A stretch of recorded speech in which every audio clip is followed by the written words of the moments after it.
किंतु द्वेष रखता है निशिदिन। निजी जाति से खेद यही, खेल खेलता कर्म कहाँ कब, किस विध खुलता भेद नहीं। खेल खेलता कर्म कहाँ कब, किस विध खुलता भेद नहीं। कर्म का विचित्र परिणाम हुआ करता है। कर्म के उदय से प्रकृति गुणवान भी हो जाती है और कर्म के उदय से प्रकृति प्राणियों की गुण रहित भी हो जाती है। शुभ कर्म पुण्य कर्म का उदय आए, अच्छाइयाँ भी बढ़ने लगती हैं। पाप कर्म का उदय आए, बुराइयाँ भी बढ़ने लगती हैं। कर्म तो हमारे तुम्हारे द्वारा किया हुआ ही है और ऐसे हमारे तुम्हारे द्वारा किए हुए कर्मों को हमारे तुम्हारे को ही तो काटना पड़ेगा। कर्म दूसरों के नहीं हैं, कर्म हमारे तुम्हारे ही हैं और ये कर्म किसी को छोड़ते नहीं हैं। बड़ा हो, बूढ़ा हो, बच्चा हो, अमीर हो, गरीब हो, देसी हो, विदेशी हो, कर्म किसी को छोड़ते नहीं। यहाँ तक कि तीर्थंकर भगवंतों को भी कर्म का फल मिलता है, चक्रवर्तियों को भी, नारायण प्रति नारायणों को भी, पर साधारण जनों की बात क्या। कर्म सभी को फल देता है और ऐसे कर्म शुभ कार्य करने से पुण्य का बंध होता है, अशुभ कार्य करने से पाप का बंध होता है। श्वान का उदाहरण देकर के त्रियंच पर्याय में श्वान की एक बहुत बुरी वृत्ति जो ये है कि वह अपने सजाती बंधुओं को देख करके द्वेष कर रहा है। सजाती बंधुओं को देख करके तो प्रसन्नता होनी चाहिए। अरे भाई चलो, ये हमारे साधर्मी भाई हैं, स्वजाति वाले हैं। साधर्मी का मतलब क्या है? जिनके एक आचार विचार होते हैं वो साधर्मी बंधु माने जाते हैं। वैचारिक मान्यताएं एक होती हैं, वो साधर्मी बंधु माने जाते हैं। रीति रिवाज एक जैसे होते हैं, वो साधर्मी बंधु माने जाते हैं। रीति रिवाज अलग हों तो बात अलग है। अरे अलग रीति रिवाज भी हों, अलग मान्यताएं भी हों तो भी विद्वेष भाव नहीं रखा जाता है, साम्य भाव रखा जाता है। फिर जब रीति रिवाज एक जैसे मिल रहे हैं तो विद्वेष भाव रखा ही नहीं जाता, साधर्मी वात्सल्य होता है। लेकिन श्वान में ये गुण नहीं है। कृतज्ञता का गुण श्वान में बहुत है और उसी के साथ में निद्रा भी कम समय में ही पूरी ले लेता है, ये भी उसका एक विशेष गुण है। अगली नीति में गुरुवर आचार्य जी कह रहे हैं, सिद्धे स्वकार्ये सति कारणानि बाह्ये तरानि तित्रणी भवन्ति। सिद्धे स्वकार्ये सति कारणानि बाह्ये तरानि तित्रणी भवन्ति। सोपानमालापि विमोचिता सा प्रारोहिता मोन्नत सौधकेन। सोपानमालापि विमोचिता सा प्रारोहिता मोन्नत सौधकेन। स्वकार्ये सिद्धे सति, निज कार्य के सिद्ध हो जाने पर, अपने कार्य के अपने प्रयोजन के सिद्ध हो जाने पर, बाह्य तराणी बाह्य और अंतरंग, बाह्य और अंतरंग कारणानि कारण समूह इति, इस प्रकार तृणी भवन्ति, तृण के समान निष्प्रयोजनवान हो जाते हैं। अपना कार्य सिद्ध हो गया तो फिर बाह्य और अंतरंग कारण, उस कार्य की सिद्ध करने वाले कारण फिर हमारे लिए निस्सार जैसे हो जाते हैं, तृण के समान हो जाते हैं। कैसे हो जाते? प्रयोजन अपना सिद्ध हो गया तो कारण फिर तृण के समान निस्सार कैसे हो जाते? समझ लो, आपने टिकट ले लिया और टिकट लेकर के ट्रेन में बैठ गए। अब जहां से बैठे और जहां तक बैठना है वहां तक टिकट तुम्हारे लिए सहयोगी है, काम का है, और अपनी मंजिल आ गई और आप निकल गए। अब टिकट तुम्हारे किस काम का? मान लीजिए 10 दिन से सुनील आया है आगरा से जिनवानी चैनल से, अब उसे आगरा वापस जाना है। अब वो कह रहा रतलाम से आगरा जाएंगे। अब रतलाम से मान लीजिए उसने ट्रेन का टिकट लिया और आगरा पहुंच जाएगा, तो फिर आगरा में उस टिकट का क्या काम? फिर कोई टीसी ले ले गेट पर तो ले ले, और मान लो नहीं भी ले और प्लेटफार्म से बाहर निकल गए, अब तुम दिखाते फिर टिकट, इस टिकट की वजह से आए, इस टिकट की वजह से, इस टिकट, देखो भैया इस टिकट की वजह से। अरे क्या बुद्धू जैसी बात कर रहे, आ गए ना, हो गया ना काम तुम्हारा। अब नहीं, इस टिकट को तो हम फ्रेम करके रखेंगे, बढ़िया फ्रेम करवाएंगे, इस टिकट की वजह से ही तो हम यहाँ तक आए हैं। अरे भैया, इस टिकट का महत्व तो जब तक तुम ट्रेन में थे तब तक है, ट्रेन से निकल गए, स्टेशन से बाहर आ गए, अब टिकट का कोई मतलब नहीं। आप जाकर के ऑफिस में दिखाओ, बिक्की भैया देखो देखो ना, बिक्की भैया, राहुल भैया देखो इस टिकट से आए थे, हैं, सरदार जी को जाकर के दिखाओ, हैं, मैनेजर साहब को, देखो साहब इस वजह से आए। अरे वो कहेंगे, हंसेंगे, अरे क्या करता है रे सुनील, ऐसा होता क्या?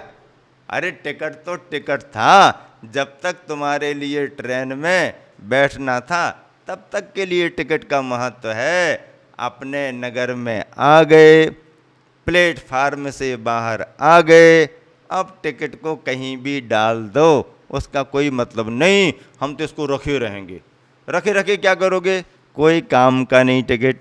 आचार्य महाराज यहाँ पर कह रहे हैं, आचार्य महाराज क्या कह रहे हैं कि अपना कार्य सिद्ध हो जाने पर कारण का फिर कोई महत्व नहीं होता है। जब तक कार्य सिद्ध नहीं होता तभी तक कारण का महत्व होता है। कार्य सिद्ध होने के बाद कारण गौण हो जाता है। कैसे गौण हो जाता है? नदी को पार करना है, नदी को पार करना है, और इन सभी को नदी पार करने के लिए अब क्या उपाय है? भैया गहरी नदी है, गहरी नदिया नाव पुरानी, तो फिर क्या बनेगा? गहरी नदिया नाव पुरानी, खेवटिया से मिले रहना, कछु लेना न देना, मंगन रहना, ना किसी से लेना ना किसी को देना, अपने में मगन रहना। संत का जीवन, साधना का जीवन, आ गए तो वेलकम और चले गए तो भीड़ कम। आनंददायी पल हैं, आ गए तो वेलकम और जा रहे हो तो भीड़ कम। एक शिष्य ने अपने गुरुवर के पास जाकर के पूछा, गुरुदेव जीवन कैसा बनाएं? गुरुदेव जीवन कैसा बनाएं? तो गुरुदेव ने कहा, जीवन दर्पण की तरह बनाओ। क्या कहा? जीवन दर्पण की तरह बनाओ। शिष्य समझा नहीं। दर्पण तो समझ गया, आईना, लेकिन आईना की तरह बनाओ का मतलब, आईना तो हम रोज देखते हैं, अब उसकी तरह क्या बनाना? गुरुदेव समझ में नहीं आया आपका सूत्र। मैंने पूछा कि जीवन किस तरह का बनाएं, तो आपने कह दिया जीवन दर्पण की तरह बनाओ। अब दर्पण की तरह का मतलब क्या है? तो गुरुवर ने कहा, देख, दर्पण की तरह बनाओ का मतलब ये है कि दर्पण का जैसा स्वभाव है वैसा स्वभाव तुम भी अपना बनाओ। कैसा है दर्पण का स्वभाव? तो गुरुदेव ने कहा कि दर्पण का स्वभाव देखो, सुनो, समझो। दर्पण क्या करता है? स्वागत सबका, संग्रह किसी का नहीं। क्या कहा? स्वागत सबका, संग्रह किसी का नहीं। दर्पण के सामने कोई भी आ जाए, स्वागत है। दर्पण किसी को मना नहीं करता। मना क्यों करेगा? आ गए, बहुत अच्छी बात है। आ गए, जैसे हो वैसे दिख भी जाओगे। दर्पण अपनी तरफ से कुछ नहीं करेगा। आप सही हो तो सही, आपकी ड्रेस सही नहीं है तो दर्पण कहेगा नहीं कि ठीक ठाक करो, वो काम उसका नहीं है। आप सज धज करके आए तो वैसा दिखा देंगे। आप यूं ही बिल्कुल निकल करके काली कोठरी काजल में से आ गए तो भी कुछ नहीं कहेगा। एक ऐसे ही घूमने फिरने वाली लड़की यूं ही बाल बिखरे हुए और ऐसा वैसा ये वो गांव में सी थी। अब वो चौराहे पर खड़ी हो गई। आने जाने वालों में से किसी एक से उसने पूछ लिया, बोले सुनो, बताओ, फिल्म बन रही है, मुझे पगली का रोल करना है, तो कैसा मेकअप करें? क्या कहती है? फिल्म बन रही है, मुझे पगली का रोल करना है, तो कैसा मेकअप करें? तो उस अनुभवी ने कहा, बस मेकअप करने की ज़रूरत ही नहीं है, जैसे ही आप वो बराबर फिट दिख रही हो। हाँ, एकदम ही बिल्कुल फिट हो, उसमें मेकअप की ज़रूरत क्या है?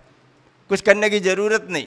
दर्पण के सामने आ गए तो तुम जैसे हो, टी शर्ट पहन करके आए तो कुर्ता थोड़ी दिखाएगा दर्पण, और पैजामा कुर्ता पहन करके आ गए तो जीन्स टी शर्ट थोड़ी दिखाएगा दर्पण। जो है तुम्हारा वैसा ही दिखाएगा। दर्पण का काम दिखाने का है, जैसे तुम हो वैसे दिखाने का है।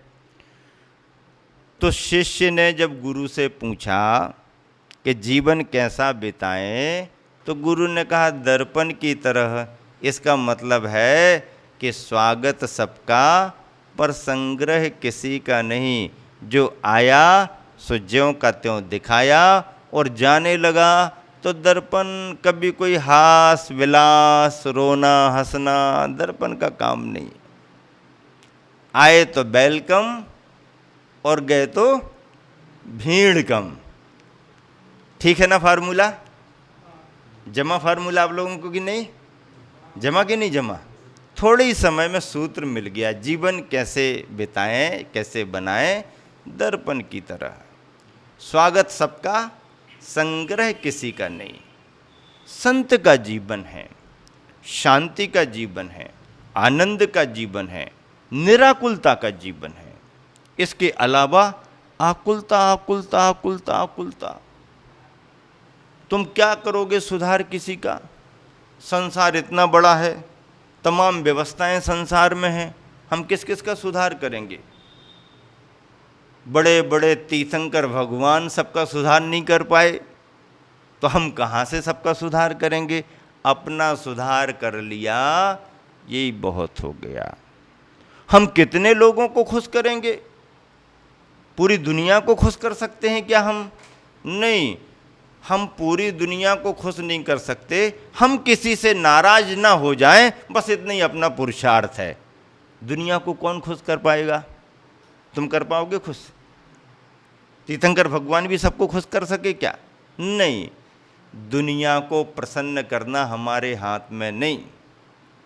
दुनिया के तमाम प्राणी हमसे खुश हो जाएं, ये हमारे हाथ में नहीं। लेकिन इतना पुरुषार्थ हम कर सकते हैं कि हम दुनिया के किसी प्राणी से नाराज ना हो जाएं। दुनिया के किसी प्राणी से हमारे मन में बैर भाव ना आ जाए। ये पुरुषार्थ हम कर सकते हैं। और इतना पुरुषार्थ यदि हमने कर लिया कि हम दुनिया के किसी प्राणी से नाराज नहीं हैं, तो दुनिया का प्रत्येक प्राणी तुम्हारे से खुश होकर के रहेगा ही रहेगा। यह प्रकृति है, यह स्वभाव है, और इस स्वभाव में ही हमारे तुम्हारे को ढलना चाहिए। यहाँ पर नीति कह रही है कि अपना कार्य सिद्ध हो जाने पर बाह्य और अंतरंग दोनों प्रकार के कारण फिर निस्सार हो जाते हैं। जब तक मंजिल नहीं मिली तब तक कारण हमारे लिए साधन के रूप में सहयोगी हैं, और एक बार हम मंजिल पर पहुंच गए तो जिन साधनों से हम मंजिल पर पहुंचे वो साधन फिर हमारे लिए वो मार्ग में ही साधन थे। मान लो नदी पार करनी है, गहरी है, नाव से ही पार करना पड़ेगा, और आप सभी नाव में बैठ गए। कौन कौन बैठ गए नाव में? सोनू भैया बैठ गए नाव में, पारस भैया बैठ गए नाव में, सुबोध बैठ गए नाव में, स्वयं बैठ गया आगे जा कर के नाव में, ऋषि बैठ गया, आदि बैठ गया नाव में, हार्दिक बैठ गया, नित्य बैठ गया, निशु बैठ गया, मीत बैठ गया, सुनील बैठ गया, और ये सभी भैया बैठ गए। सब नाव में बैठ गए, नाव आगे बढ़ गई, खेवनहारे ने उस किनारे से लगा दिया। सब लोग खुश हो गए, इतनी बड़ी नदी, इतनी गहरी नदी, और बहुत डर लग रहा था मन में, लेकिन आराम से नदी पार कर ली, आराम से पार कर ली, खुश हो गए सब। अब नाविक कहने लगा, भैया अब क्या करना, निकलो नाव से बाहर। नहीं, हम नाव से बाहर कैसे निकलेंगे? नाव ने इतना बड़ा उपकार किया हमारे पर, हमको पार लगा दिया, अब तो हम इसी नाव में ही बैठेंगे। अरे नाव में बैठोगे फिर हम दूसरों को कब लाएंगे? नहीं नहीं, नाव ने इतना बड़ा उपकार किया हमारे पर, हम इस नाव को कैसे छोड़ सकते हैं? नहीं नहीं, ये नाव तो पार कराने वाली है, छोड़ के तुमको आगे बढ़ना पड़ेगा, पैसा निकालो, जमा करो और आगे बढ़ो। नहीं नहीं, बड़ा उपकार है नाव का, हम नाव को छोड़ नहीं सकते। नाव को छोड़ते कि नहीं छोड़ते मैं देखूं क्या भी तेरे को। उतार दिया नाविक ने, सब उतर गए। अब नाविक थोड़ा काम में लग गया, और कुछ चंचल बच्चे गए, नाव को खींच करके ले आए और सिर पर रख करके आगे बढ़ गए। भैया क्या कर रहे? अरे इस नाव ने हमारे पर इतना उपकार किया है, इतना उपकार किया है, मैं नाव को कैसे छोड़ सकता हूँ। और नाव को सिर पर रखे और अपने घूम रहे हैं मोहल्ले में।